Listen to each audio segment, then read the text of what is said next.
Hi, welcome to Z on the Tee here at Albany Golf Club. The June sponsor this month has been Dillman Furniture. We'd like to thank them for their sponsorship of the program. And Tim, we're going to talk about lag putting today.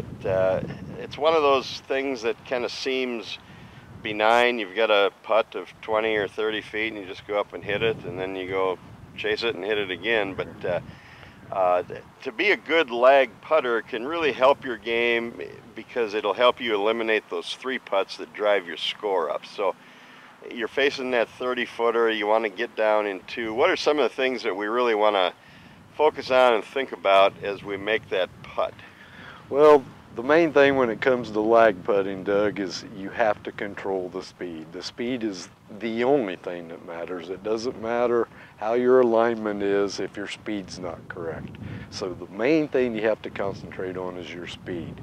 Then because you are lag putting, trying to get it close and not being aggressive, the common error that most people make is they don't play enough break in that situation. When you're lag putting and hitting it easy, the ball usually breaks up to twice as much in some situations.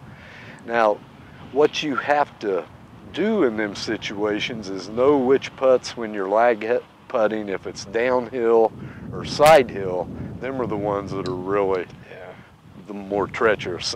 Uphill, you can be a little bit more aggressive, but you're still using the same technique of concentrating on your speed.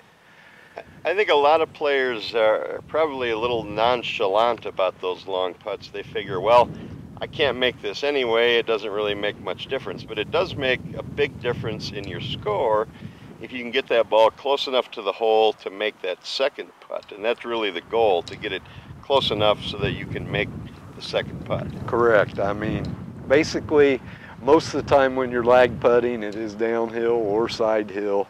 It's a defensive stroke. You're just trying to nestle the ball down there close. So you concentrate on your speed, and again, play more break. Usually they don't play enough break when they lag putt, and it peels off a lot more when you're in that situation. The general rule, I think, is to putt that ball inside a 3-foot circle around the hole. Is that still the goal? That's pretty common. And you know, another thing when you're lag putting, if you are lag putting downhill, always make sure you get it to the hole. Try not to have your next one being downhill again. Even though you're trying to get it close, there's some situations where you have to make sure you get it there. Okay. Well, we're going to go over to number 9 here at Albany Golf Club and show you that hole, and we're going to lag putt on that green. It's a difficult green, and there's going to be a lot of break over there, so we're going to demonstrate a few lag putts. Okay, we're on the 9th green here at Albany Golf Club. Tim, the 9th hole is a par 4. The drive comes out of a little bit of a tree-lined chute there into an open area, and your second shot to the green here is generally pretty accessible, but the real trick of this hole is mastering the putting on this green. We're up above the hole, and ideally this is one of those greens you would want to be below the hole. If you're to the side, either side or behind the hole, you're in some trouble, and that's where we are. We're behind the hole. What are we looking at?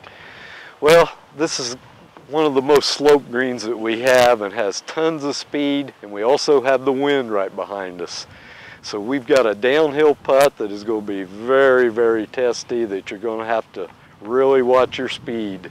Again, it's got a little bit of break, but the main thing is going to be to try to control the speed because it's going to be so fast.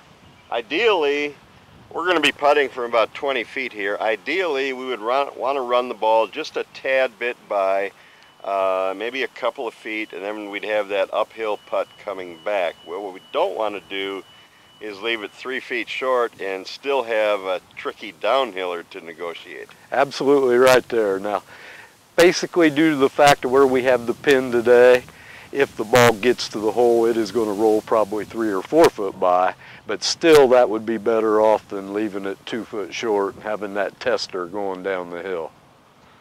Okay, let's give it a couple of shots here and see what we can do.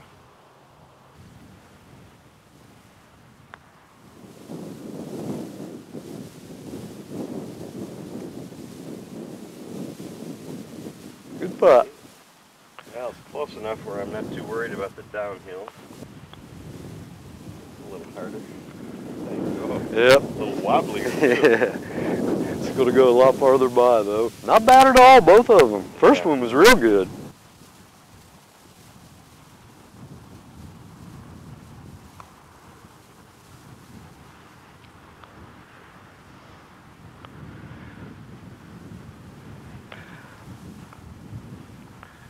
So fast and so speedy, though, it's so difficult to get yourself to hit it hard enough. Yeah. I did much better on that one there. It settled up pretty nicely. But again, the big thing is on these putts is to position yourself for the makeable second one. You're going to make 1 in 100 from here. Right. But you want to be able to make 99 out of 100 from there. Correct. I mean, another thing that we could go into on it, if we managed our game a little better and didn't get it up here, we'd have been better off too. Well, that's a storyline for another day, I'm sure. All right, for Lethea Pegues behind the camera, Tim Pittenger here at Albany Golf Club, I'm Doug Zaleski. Thanks to Dillman Furniture for being our June sponsor. And thanks for checking out Z on the Tee this week. We'll skip next Tuesday in June, and we'll be back with another new video the first Tuesday in July. So check us out.